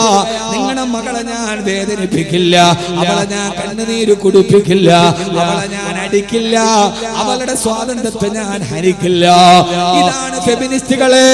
ഞാൻ പറയുന്നു ലോക ചരിത്രത്തിലേറെക്കെ മതങ്ങളുണ്ട്. കല്യാണം നടക്കുന്ന സമയത്ത് പെണ്ണിന്റെ മാനത്തിന് കരാറൊപ്പിട്ടിട്ട് ഈ മാനം സംരക്ഷിക്കണമെന്ന് കരാറൊപ്പിടാൻ പറഞ്ഞ ഒരു മതമേതെങ്കിലും ഉണ്ടെങ്കിൽ പറയുമോ? ഫെമിനിസ്റ്റുകളോട്, ഇസ്ലാം അടക്കി വെച്ചെന്ന് പറഞ്ഞവളോട്, പുരോഗമനവാദികളോട്, ഇസ്ലാമിലെ പെണ്ണിന് മാനമില്ലെന്ന് പറഞ്ഞവളോട്, കല്യാണം കഴിക്കാൻ ഒരു പുരുഷൻ വരുമ്പോ 100 കണക്കിന് ആളുകളെ സാക്ഷി നിർത്തിയിട്ട് 2 സാക്ഷിമാരെ എഴുതി ഒപ്പിടിപ്പിച്ചിട്ട് ഈ പെണ്ണിനൊരു പോറൽ പോലും ഏൽപ്പിക്കരുതെന്ന് പറഞ്ഞ് അത് ഉറപ്പിച്ച് സമ്മതിപ്പിച്ച് പെണ്ണിനെ കല്യാണം കഴിച്ചു വിടുന്ന ഒരു മാനിഫെസ്റ്റോ ഉണ്ടെങ്കിൽ അത് അല്ലാഹുവിന്റെ വിശുദ്ധ ഇസ്ലാമാണ്. അവിടെ ഇന്നലെ പെണ്ണിനാണ്, ആണിനല്ല.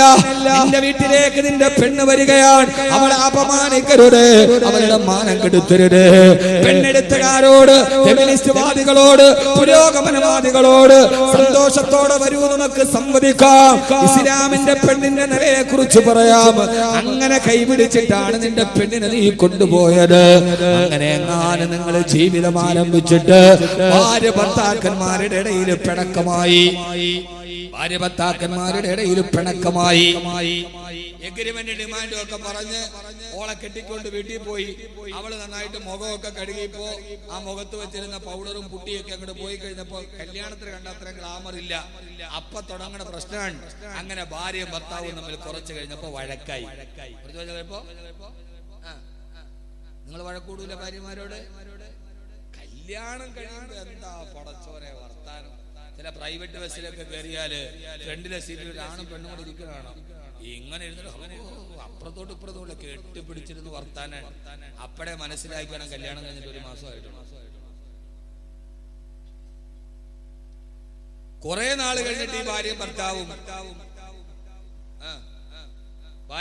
കൂടെ എന്ത് ചെയ്യും? ഇങ്ങനെ കയറിയിട്ട് ഭർത്താവ് പുരുഷന്മാരുടെ സീറ്റിലിരിക്കും, ഭാര്യ സ്ത്രീകളുടെ സീറ്റിലിരിക്കും. ഇനി അവിടെ പോയിരുന്നു സ്ത്രീകളുടെ സീറ്റിൽ പുരുഷന്മാർ ഇരുന്നൂടാ, നിയമലംഘനമാണ്. അപ്പഴേ മനസ്സിലാക്കണം 3 മാസമായി.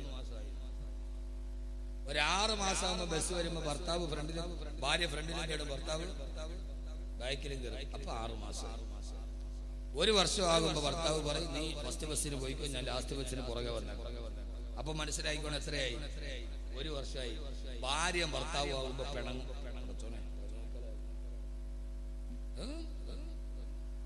ഭാര്യ ഭർത്താവുമ്പോ പിണങ്ങും.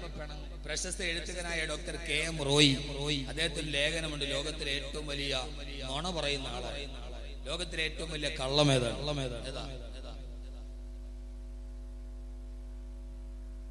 താഴെ എഴുതുകയാണ്, കല്യാണം കഴിഞ്ഞ ഒരു ഭാര്യയും ഭർത്താവും തമ്മിൽ ഞാൻ എന്റെ ഭാര്യയോട് ഇതുവരെ പിണങ്ങിയിട്ടില്ല എന്ന് ഏതെങ്കിലും ഒരു ഭർത്താവ് പറഞ്ഞാൽ അതാണ് ലോകത്തിലെ ഏറ്റവും വലിയ കള്ളം.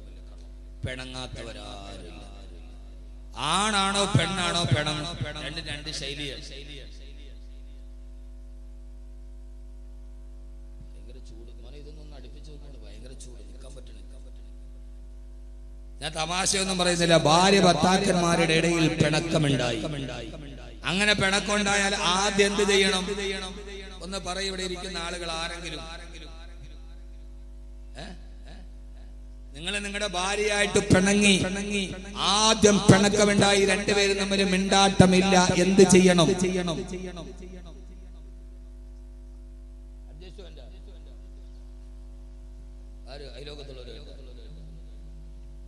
എന്ത് ചെയ്യണം സഹോദര? ഒന്ന് പറയും. പെണ്ണ് കിട്ടിയിട്ടില്ല ഇതുവരെ. നിങ്ങൾ പെണ്ണ് കിട്ടിയിട്ടില്ലേ ഇതുവരെ? മനുഷ്യന്മാർ അള്ളാഹുടെ ഖുർആൻ ഇതിനെ പഠിക്കുക. നിങ്ങൾ അള്ളാഹുടെ ഖുർആൻ പഠിക്കുക. അള്ളാഹു തൗഫീഖ് നൽകട്ടെ. ഇതാണ് നിങ്ങൾ ഈ ഫെമിനിസ്റ്റ്. അവർക്ക് അറിയില്ല മുത്തലാഖ് എന്ന് പറഞ്ഞാൽ മുസ്ലിം പെണ്ണും ഭർത്താവും തമ്മിൽ പിണങ്ങി ആ മുത്തലാഖ് തന്നെ ഒഴിവാക്കിയിരിക്കുന്നു. ഇതാണ് അവർ കരുതിയറിയില്ല.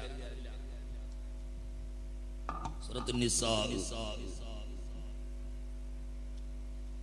അല്ലാഹുവിന്റെ ഖുർആൻ പറയാണ് ഭാര്യ ഭർത്താക്കന്മാർ തമ്മിൽ പിണക്കമുണ്ടായാൽ വല്ലാത്തി തഖാഫൂന നുശൂസഹുന്ന ഫഇദൂഹുന്ന വഹ്ജുറൂഹുന്ന ഫിൽ മലാജിഇ വദ്രിബൂഹുന്ന ഫഇന്ന തൈനകും ഫലാ തബ്ഗൂ അലൈഹിന്ന സബീലാ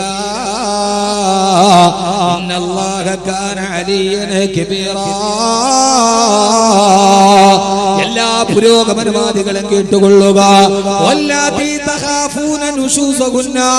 ഭാര്യ ഭർത്താക്കന്മാരുടെ ഇടയിൽ പിണക്കമുണ്ടായി കഴിഞ്ഞാൽ ആദ്യം ചെയ്യേണ്ടത് തലാഖ് ചെല്ലലല്ല. ഒന്നാമത്തെ പടി ഫഇദൂഹുന്ന. നീ ആ പെണ്ണിനെ ഉപദേശിച്ചു കൊടുക്കണേ. കിടപ്പറയിലോട്ട് വരുമ്പോ അവളോട് പറയണം, എന്തിനാണ് മോളെ നമ്മൾ പിണങ്ങുന്നത്? നമ്മൾ പിണങ്ങിയാൽ നീ പിണങ്ങിയ സമയം തിരിച്ചു വരില്ലല്ലോ. അള്ളാഹു തന്ന ചെറിയൊരു ജീവിതമല്ലേ, എന്തിനാ പിണങ്ങി നമ്മൾ ഇങ്ങനെ വഴക്ക് കൂടുന്നത് എന്ന് പറഞ്ഞിട്ട് നിന്റെ ഭാര്യയോട് സ്നേഹത്തോടെ സന്തോഷത്തോടെ നിന്റെ ഭാര്യയോട് നീ ഉപദേശിച്ചു കൊടുക്കണം. ഒന്നാമത്തെ പടി പെണ്ണിനെ നീ ഉപദേശിച്ചു കൊടുക്കണേ. ചുരുക്കി പറയാം, ഉപദേശിച്ചിട്ടും അവളുടെ പിണക്കം മാറിയില്ലെങ്കിൽ രണ്ടാമത് ഭർത്താവ് ചെയ്യേണ്ടത് എന്തെന്നറിയോ? ഖുർആനാണ്. നിന്റെ കിടപ്പറയിൽ നിന്ന് അവളെ മാറ്റി കിടത്തുക എന്ന് പറഞ്ഞാൽ ഒരു റൂമിലാണ് അവളെ കിടപ്പറയിൽ നിന്ന് മാറ്റി കിടത്തണേ. ഒന്നുകിൽ നീ കട്ടിലും അവളെ തറയിലും കിടത്തുക, അല്ലെങ്കിൽ നീ തറയിൽ ഇറങ്ങി കിടത്തിയിട്ട് അവളെ കട്ടിലിൽ കിടത്തുക. ഒരു റൂമിലാണ്. നിങ്ങൾ രണ്ടുപേരും തമ്മിലുള്ള പിണക്കം ബെഡ്റൂമിന് വെളിയിലെറിയണ്ട. രണ്ടാമത്തെ ഘട്ടമേണെന്നറിയുമോ? കിടപ്പറയിൽ നിങ്ങൾ രണ്ടുപേരും ഒന്ന് അകന്ന് കിടക്കണം. ആ പെണ്ണിനെ ഇറക്കി തറയിൽ കിടത്തണം, അല്ലെങ്കിൽ നീ തറയിൽ കിടന്നിട്ട് പെണ്ണിനെ ബെഡിൽ കിടത്തണം. രണ്ടുപേരും ഒന്ന് അകന്ന് കിടന്നു നോക്കുക. രണ്ടാമത്തെ ഘട്ടം, നീ തറയില്, ഭാര്യ മുകളില്. കുറെ കഴിയുമ്പോ ഒരു 12 മണിയൊക്കെ കഴിയുമ്പോ രണ്ടുപേരും ഒരിടത്തായിരിക്കും. അങ്ങനെ ഒരു റൂമിൽ അകന്ന് കിടക്കുമ്പോൾ മാനസികമായിട്ട് നമുക്കൊരു വലിയ വിഷമമുണ്ടാവും. അപ്പൊ പിന്നെ ഭാര്യയാണ് വന്നത്, നിങ്ങൾ എന്തിനാ അവിടെ കിടക്കണം, എഴുന്നേക്കി. അല്ല ഭർത്താവ് പറയും ഇങ്ങനെ കിടക്കണ്ട, എഴുന്നേക്കി. രണ്ടാമത്തെ ഘട്ടം കിടപ്പറയിൽ മാറ്റി കിടക്കണം. മൂന്നാമത്തെ ഘട്ടം, കിടപ്പറയിൽ അകത്തി കിടത്തിയിട്ടും അവരുടെ പിണക്കം തീരുന്നില്ല, പെണ്ണിന്റെ പിണക്കം തീർന്നില്ല. എന്നാൽ മൂന്നാമതായി നിന്റെ ഭാര്യയെ നിനക്കൊരു അടി കൊടുക്കാം. ഒരു പ്രാവശ്യം അവൾക്കൊരു അടി കൊടുക്കാം. എങ്ങനെയാണ് അടിക്കേണ്ടത്? അവളുടെ ചെകിട്ടത്തല്ല, അവളുടെ കണ്ണിലല്ല, അവളുടെ മുതുകത്തല്ല. ഖുർആൻ വ്യാഖ്യാതാക്കൾ എഴുതി വെച്ചിട്ടുണ്ട്, തൊലി പൊട്ടാത്ത രീതിയിൽ ഒരു ചെറിയ വടിയെടുത്തിട്ട് ഒരൊറ്റ അടി നിനക്ക് അവളെ അടിക്കാം. പക്ഷെ തൊലി പൊട്ടരുത്, തൊലി പൊട്ടരുത്. ഇത് വേദനിക്കാനുള്ള അടിയല്ല. അഭിമാനബോധമുള്ള ഒരു പെണ്ണിന്, കുടുംബത്തിൽ പിറന്ന പെണ്ണിന്, എന്റെ ഭർത്താവിന്റെ കയ്യിൽ നിന്ന് എനിക്കൊരു അടി കിട്ടിയല്ലോ എന്നവൾ മാനസിക വിഷമമുണ്ടായാൽ അവൾ അടുത്തു വരും. അതുകൊണ്ട് ആ പെണ്ണിനെ നീ അടിച്ചുകൊള്ളുക. പക്ഷേ തൊലി പൊട്ടരുത്, രക്തം വരരുത്, അവൾക്ക് വല്ലാതെ വേദന എടുക്കരുത്, കവിളത്തടിക്കരുത്, നെഞ്ചത്തടിക്കരുത്, മുതുകത്ത് നിന്റെ ഭാര്യ അടിക്കരുത്. അടിക്കാൻ അനുവാദമില്ലടാ ചെറുപ്പക്കാരാ. ഭാര്യ കൈകൊണ്ട് ഭാര്യ മർദ്ദിക്കുന്നവനേക്കാൾ വലിയ മ്ലേച്ഛനായ പുരുഷ ലോകത്തില്ല. ഈ നെഞ്ചു തിരിച്ചു നിൽക്കുന്ന ഭർത്താക്കന്മാരിൽ ആരെങ്കിലും നിങ്ങളുടെ കൈ നിങ്ങളുടെ പെണ്ണിന് നേരെ ഉയർന്നിട്ടുണ്ടെങ്കിൽ നിങ്ങളെക്കാൾ അതപ്പതിച്ച പുരുഷ ലോകത്ത് വേറെയില്ല. പെണ്ണിനെ അടിക്കാൻ അനുവാദമേ ഇല്ല. അങ്ങനെ ഒരു അനുവാദം തന്നാൽ തന്നെ തൊലി പൊട്ടാത്ത രീതിയിൽ അടിക്കാനേ അനുവാദമുള്ളൂ. ഹബീബായ റസൂലുള്ളാഹി സ്വല്ലല്ലാഹു അലൈഹി വസല്ലമ വലംറഅതൻ വലാ ജാരിയ, ഒരു ഭാര്യമാരെയോ വേലക്കാരി പെണ്ണുങ്ങളെ പോലും നിന്റെ ഹബീബായ നബി തങ്ങൾ ജീവിത കാലഘട്ടത്തിൽ അടിച്ചിട്ടില്ല. അതുകൊണ്ട് സ്ത്രീകളെ അടിക്കരുത്, സ്ത്രീയുടെ കണ്ണുനീര് വീടരുത്. സ്ത്രീയെ ഭാര്യ മർദ്ദിക്കുന്നവനേക്കാൾ വലിയ അതപ്പതിച്ചവൻ അവൻ ലോകത്ത് മറ്റാരുമില്ല. നിനക്കടിക്കണമെങ്കിൽ തന്നെ ഒറ്റ അടി അടിക്കാം. മൂന്നാമത്തെ ഘട്ടം, അടി കൊടുക്കാം. അതെന്തിന്? ഒരു പേടിയുള്ളൊരു പെണ്ണ് വല്ല ഭർത്താവ് അടിച്ചല്ലോ പടച്ചോനെ എന്ന് വിചാരിച്ച് അടുത്തേക്ക് വരും. അവിടെ ഖുർആൻ നിർത്തുകയാണ്. സാധാരണ ഒരടി കൊണ്ടാൽ അവള് വഴിപ്പെടാറാണ് പതിവ്. അവൾ നിനക്ക് വഴിപ്പെട്ടടുത്തേക്ക് വന്നാൽ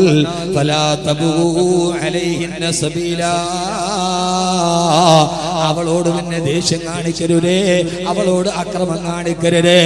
മനുഷ്യന്മാര് പിണങ്ങാറുണ്ട്, ഭാര്യ ഭർത്താക്കന്മാര് പിണങ്ങാറുണ്ട്. ഒരടി കൊടുത്തിട്ട് അവൾ അടുത്തേക്ക് വന്നാൽ ഇണക്കമുള്ള പൂച്ചക്കുട്ടിയെ പോലെ ഭാര്യ അടുത്ത് വന്നാൽ പിന്നെ അവളോട് കോപം കാണിക്കരുതേ. എത്ര ഘട്ടമായി? എത്രയായി? ഓ, നിങ്ങൾക്ക് ഇത് വലിയ ഇഷ്ടം താല്പര്യമൊന്നും ഉണ്ടാവില്ല. 3 ഘട്ടം അല്ലാഹ് പറയണം. ആദ്യം ഉപദേശിക്കണം, 2 ബെഡിൽ നിന്ന് മാറ്റി കിടക്കണം, 3 ഒരു കൊച്ചടി കൊടുക്കണം. എന്നിട്ടും പിണക്കം തീരാതെ നീണ്ടു പോവുകയാണെങ്കിൽ 4ാമത്തെ പടി വൈൻ ഖിഫ്തും ശിഖാഖ ബൈനഹിമാ ഫബഅസൂ ഹകമൻ മിൻ അഹ്ലിഹി വഹകമൻ മിൻ അഹ്ലിഹാ. ഉപദേശിച്ചു നോക്കി, കിടപ്പറയിൽ നിന്ന് മാറ്റി കടത്തി ഒരു ചെറിയ അടി കൊടുത്തു. എന്നിട്ടും അവളുടെ പിണക്കം മാറുന്നില്ലെങ്കിൽ ഭാര്യ ഭർത്താക്കന്മാരുടെ ഇടയിൽ പിണക്കം നീണ്ടുപോയാൽ 4ാമത്തെ ഘട്ടം ഏതെന്നറിയോ?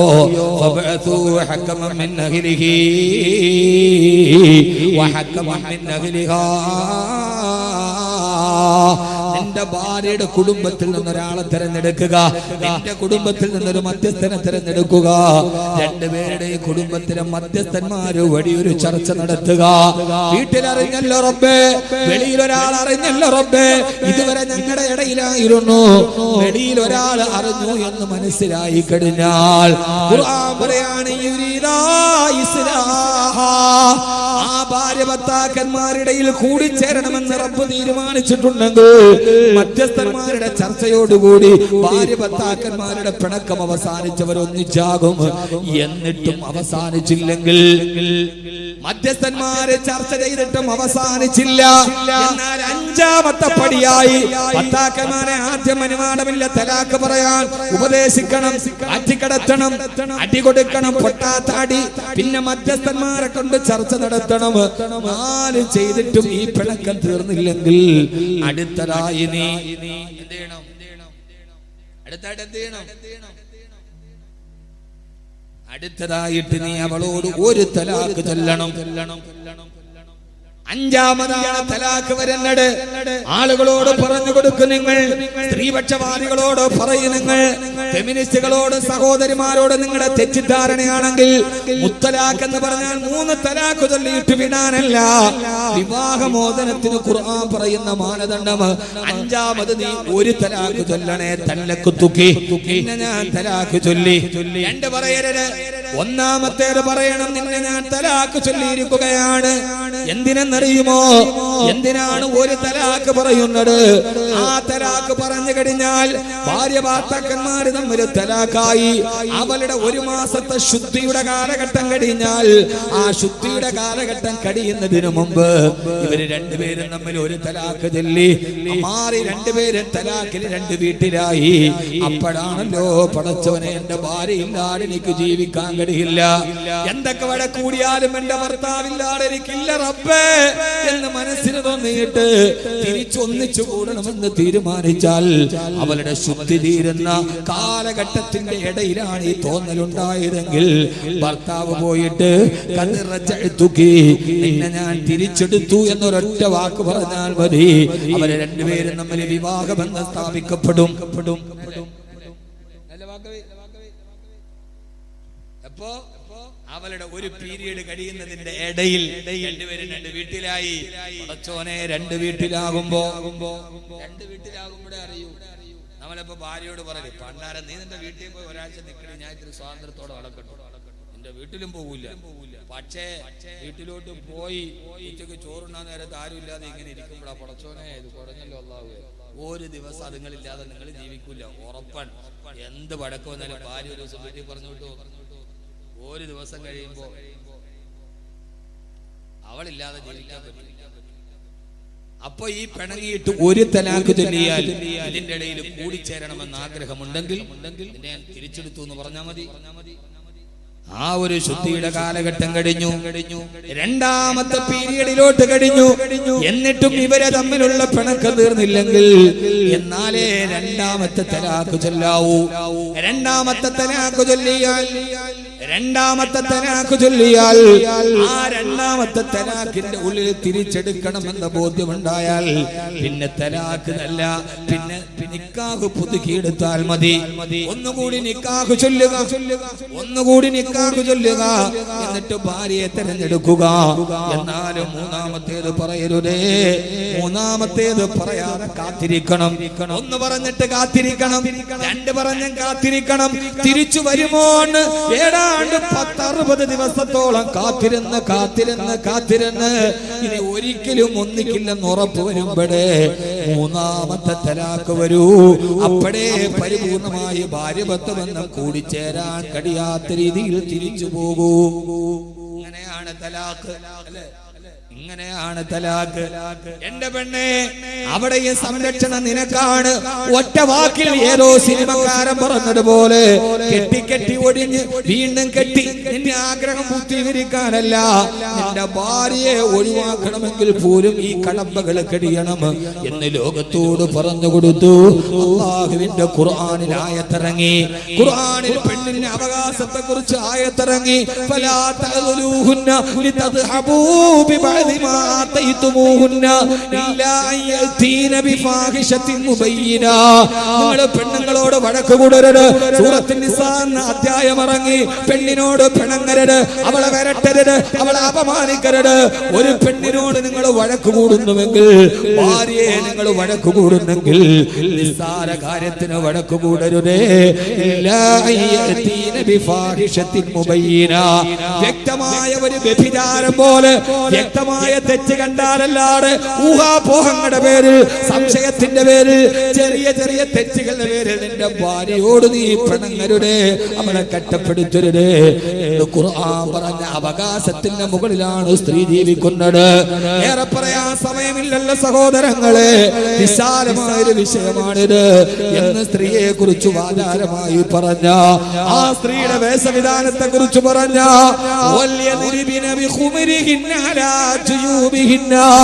നിന്നെ മൂടുപടത്തെ താഴ്ത്തിയിടണമെന്ന് പറഞ്ഞ അല്ലാഹു ആ പെണ്ണിനോട് പറഞ്ഞത് എങ്ങനെയാണ്?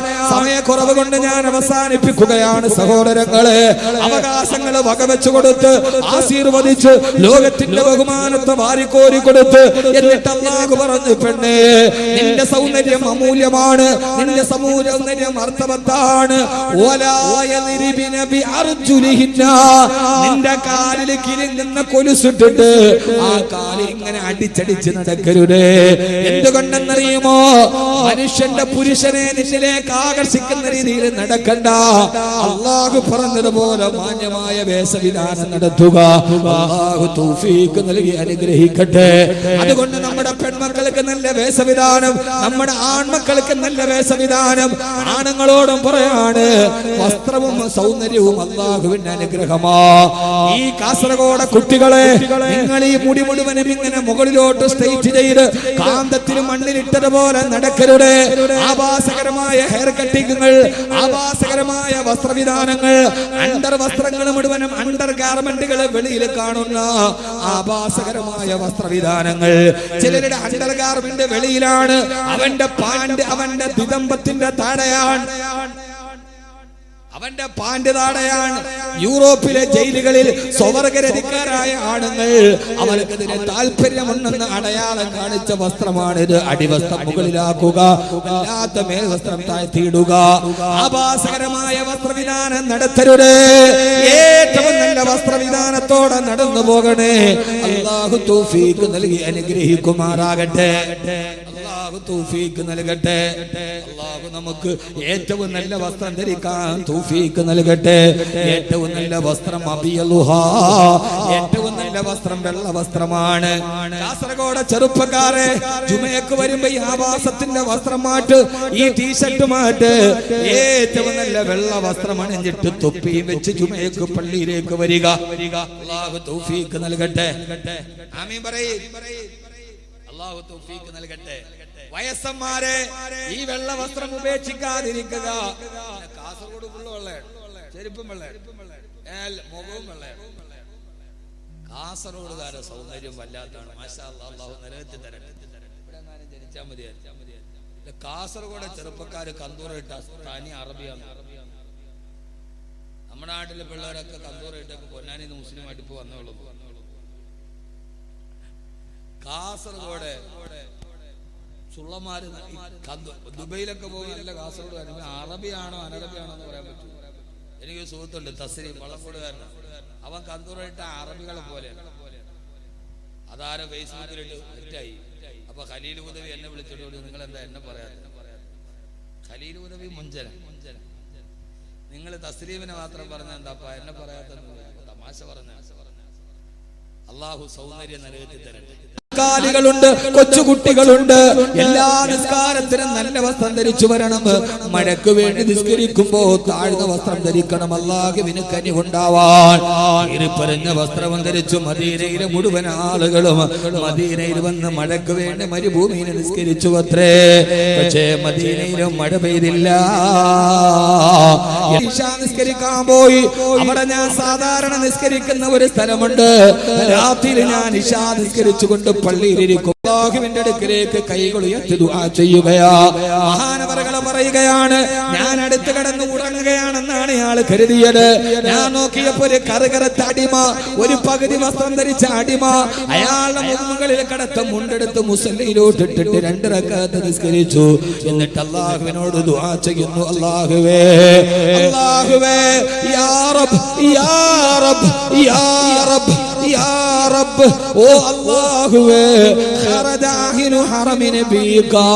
നിന്റെ ഹബീബായ നബി തങ്ങളുടെ കുടുംബക്കാർ മുഴുവനും ഇന്ന് നിന്നോട് വന്ന് ദുആ ചെയ്തുവല്ലോ. അവരും മഴയ്ക്ക് വേണ്ടി നിന്നോട് താണ് കേണ് ചോദിച്ചല്ലോ. നീ അവർക്ക് മഴ കൊടുത്തില്ലല്ലോ അല്ലാഹ്. നിന്റെ ഹബീബായ നബി തങ്ങളുടെ കുടുംബക്കാർ പോലും ചോദിച്ചിട്ട് നീ മഴ കൊടുത്തില്ലല്ലോ റബ്ബേ. അല്ലാഹുവേ നിന്റെ പേരിൽ സത്യം ചെയ്തിട്ട് ഞാൻ പറയാണ്, അല്ലാഹുവേ നീ അവർക്ക് ഇപ്പോ തന്നെ മഴ കൊടുക്കണേ അല്ലാഹ്. ഞാൻ നിന്നിൽ സത്യം ചെയ്ത് പറയുന്നു അല്ലാഹുവേ, നിന്നിൽ സത്യം ചെയ്ത് പറയുന്നു റബ്ബേ, ഇപ്പൊ തന്നെ നീ അവർക്ക് മഴ കൊടുക്കണം അല്ലാഹുവേ. മഹാനവറുകൾ പറയാണ്, ഞാൻ അടുത്തിരുന്ന് ചിരിച്ചു പോയി. ഞാൻ മനസ്സിൽ ചിന്തിച്ചു, മജ്നൂന് ഭ്രാന്തൻ, ഈ മനുഷ്യൻ എന്താണ് പറയുന്നത്? ഇന്ന് പകൽ അല്ലാഹുവിന്റെ റസൂലിന്റെ കുടുംബക്കാരും ഹബീബായ നബി തങ്ങളുടെ കുടുംബത്തിൽപ്പെട്ട അഹ്ലു ബൈത്തും സഹാബത്തും താബീങ്ങളും അടക്കമുള്ള അല്ലാഹുവിനോട് ഏറ്റവും അടുത്തവര് കൈ കൊടഞ്ഞ് ദുആ ചെയ്തിട്ട് മഴ പെയ്തില്ല. ഈ വടകരത്തെ അടിമ രാത്രി വന്നിട്ട് പറയുന്നു, റബ്ബേ ഞാൻ നിന്നോട് സത്യം ചെയ്ത് പറയാണ്, മദീനയിലും മഴ പെയ്യിപ്പിക്കണേ അല്ലാഹ്. ഇവനൊരു ഭ്രാന്തനാന്ന് ഞാൻ മനസ്സിൽ വിചാരിച്ചു തോന്നില്ല. ആകാശത്തും മദീനയുടെ ആകാശത്ത് ഇടിമുഴക്കത്തിന്റെ ശബ്ദം കേട്ടു. മിന്നൽ പിണരുകൾ ജനാലയിലൂടെ പിളർന്ന് ഭൂമിയിലേക്ക് വീഴുന്നത് ഞാൻ കണ്ടു. മദീനയിലും മഴയങ്ങട് തിമിർത്ത് പെയ്യാൻ തുടങ്ങി. സഹോദരങ്ങളെ, അവിശ്വസനീയമല്ല, മദീനയിലും മഴ തിമിർത്തങ്ങട് പെയ്യാൻ തുടങ്ങി. മഹാനവറുകൾ പറയുകയാണ്, ഈ മനുഷ്യൻ ദുആ ചെയ്തപ്പോ അങ്ങനെയാണ്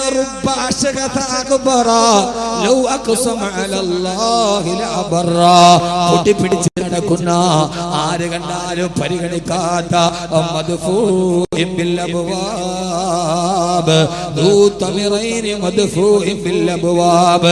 ആരുടെ വീടിന്റെ മുമ്പിൽ വന്നാൽ ആട്ടി ഓടിക്കപ്പെടുന്ന, ആരും ഒരു വിലയും കൊടുക്കാത്ത എത്ര എത്ര സാധുക്കളാണ്. അവർ അല്ലാഹുവിനെ സത്യം ചെയ്തൊരു കാര്യം പറഞ്ഞാൽ അല്ലാഹു അത് സ്വീകരിക്കുക തന്നെ ചെയ്യും. ഈ കറുകറുത്തവന്റെ സത്യം കേട്ടപ്പോ ആകാശത്തും മഴ പെയ്തു അത്രേ. മഹാനവറുകൾ പറയാണ്, ഈ മഴ എങ്ങട് പെയ്യാൻ തുടങ്ങിയപ്പോ ഈ കാപ്പിര അടിമ ചോദിച്ച, അല്ലാഹുവേ യാ മൻ അന മൻ അന, ഞാൻ ആരാണ് റബ്ബേ, ഞാൻ ആരാണ് റബ്ബേ? മഴ കൊടുക്കണമെന്ന് പറഞ്ഞപ്പോ ആകാശത്തിന്റെ അധിപതിയെ, മദീനക്ക് മഴ കൊടുക്കാൻ മാത്രം ഞാൻ ആരാണ് അല്ലാഹ്, ഞാൻ ആരാണ് റബ്ബേ? വഇന്നി ഖുത്തു ബിഹംദിക വബിതൂലിക, അദ്ദേഹം സുബഹി വരെ അവിടെ ഇരുന്നിട്ട് അൽഹംദുലില്ലാഹ് അൽഹംദുലില്ലാഹ് അൽഹംദുലില്ലാഹ് ഹബീബായ നബി തങ്ങളുടെ അഹ്ലു ബൈത്തും സഹാബത്തും ചെയ്തിട്ട് പോലും കിട്ടാത്ത മഴ നീ എനിക്ക് തന്നല്ലോ റബ്ബേ. സുബഹി വരെ അദ്ദേഹം ദുആ ചെയ്തു. മഹാനവറുകൾ പറയാണ്, പിറ്റേ ദിവസം രാവിലെ ഞാൻ അദ്ദേഹത്തിന്റെ വീട് അന്വേഷിച്ച് യാത്രയായി. ആരാണ് ഇയാൾ? ഈ മഹാനവറുകൾ ആരാണ്? അന്വേഷിച്ച് പോയപ്പോഴാണ് പറഞ്ഞത്, അയാളാ നാട്ടിലെ ചെരുപ്പ് കുത്തിയാൻ. അയാളാ നാട്ടിലെ ചെരുപ്പ് കുത്തിയാൻ. വഴിയരികിലൂടെ നടന്നു പോകുന്ന വലിയവന്റെ ചെരുപ്പ് തേച്ചു കൊടുക്കുന്ന ചെരുപ്പ് കുത്തി. കറുകരത്താടിമ എന്ന മേൽവസ്ത്രം അണിഞ്ഞവൻ. ഞാൻ അദ്ദേഹത്തിന്റെ വീട്ടിലേക്ക് പോയി. അകത്ത് കടന്നപ്പോ അദ്ദേഹം അവിടെ ഇരുന്ന് ദിക്ർ ചെല്ലുകയാണ്. ഞാൻ അദ്ദേഹത്തോട് സലാം പറഞ്ഞു. ആരാണ് നിങ്ങൾ? ആരാണ് നിങ്ങൾ? അപ്പൊ ഞാൻ അദ്ദേഹത്തോട് ചോദിച്ചു, ഞാൻ അദ്ദേഹത്തിന് നേരെ ചൂണ്ടിയിട്ട് ചോദിച്ചു, അലസ്ത സാഹിബു ബാരിഹത്തുൽ ഊലാ. അന്ന് രാത്രിയിൽ, ഇന്നലെ രാത്രിയിൽ വന്ന് മദീനത്തെ പള്ളിയിലിരുന്ന് മഴയ്ക്ക് വേണ്ടി ദുആ ചെയ്ത ആളല്ലയോ നിങ്ങൾ? ഇത് കേൾക്കേണ്ട താമസം ചെരുപ്പ് കുത്തി. അദ്ദേഹത്തോട് ചോദിച്ചു, ആര് പറഞ്ഞു? ആര് പറഞ്ഞു നിങ്ങളോട്? നിങ്ങൾ എന്തിനാണ് എന്റെ അടുക്കൽ ഇരുന്നത്? ഞാൻ ദുആ ചെയ്തത് കേട്ടത്? എന്റെ രഹസ്യം എന്തിനാണ് പൊളിച്ചത്? അത് ഞാനാണ് നിങ്ങളോട് ആരോട് പറഞ്ഞു? നിങ്ങൾ എന്തിനത് കേട്ടു? എന്തിന് നിങ്ങൾ എന്നെ തേടി എന്റെ വീട്ടിൽ വന്നു? നാട്ടുകാരെ അറിയിക്കാനോ? ഇറങ്ങിപ്പോ, ഇറങ്ങിപ്പോ, ഇറങ്ങിപ്പോ. അയാൾ എന്നെ ആട്ടി ഓടിക്കാൻ തുടങ്ങി. ചോദിച്ച ഉടനെ അദ്ദേഹത്തിന്റെ ചോദ്യങ്ങൾ നേരിടാൻ കഴിയാതെ ആ വീട്ടിൽ നിന്ന് ഞാൻ ഇറങ്ങി ഓടി. അത് ഞാനല്ല, അത് ഞാനല്ല. ആര് പറഞ്ഞു നിങ്ങൾക്ക്? നിങ്ങൾക്ക് തെറ്റിപ്പോയതാണ്. ഞാൻ പേടിച്ച അദ്ദേഹത്തിന്റെ വീട്ടിൽ നിന്ന് വെളിയിലോട്ട് ഇറങ്ങി. പിറ്റേ ദിവസം അന്ന് രാത്രി അദ്ദേഹത്തെ പള്ളിയിൽ കണ്ടില്ല. രണ്ടാമത്തെ ദിവസവും കണ്ടില്ല. മൂന്നാമത്തെ ദിവസവും മദീനത്തെ പള്ളിയിൽ ഞാൻ ആ മഹാനെ പ്രതീക്ഷിച്ചിരുന്നു, കണ്ടില്ല. അവസാനം അന്വേഷിച്ച് ഞാൻ വീണ്ടും ആ വീട്ടിൽ പോയപ്പോ നാട്ടുകാര്, അയൽവക്കക്കാരനോട് പറഞ്ഞു, എന്തിനാണ് നിങ്ങൾ അദ്ദേഹത്തെ അന്വേഷിച്ച് ഈ വീട്ടിൽ വന്നത്? നിങ്ങളന്ന് വന്നിട്ട് പോയതിന്റെ തൊട്ടുപിറകെ പാണ്ഡവും കെട്ടിപ്പെറുക്കിയിട്ട് അദ്ദേഹം എവിടേക്കോ പോയി കളഞ്ഞു.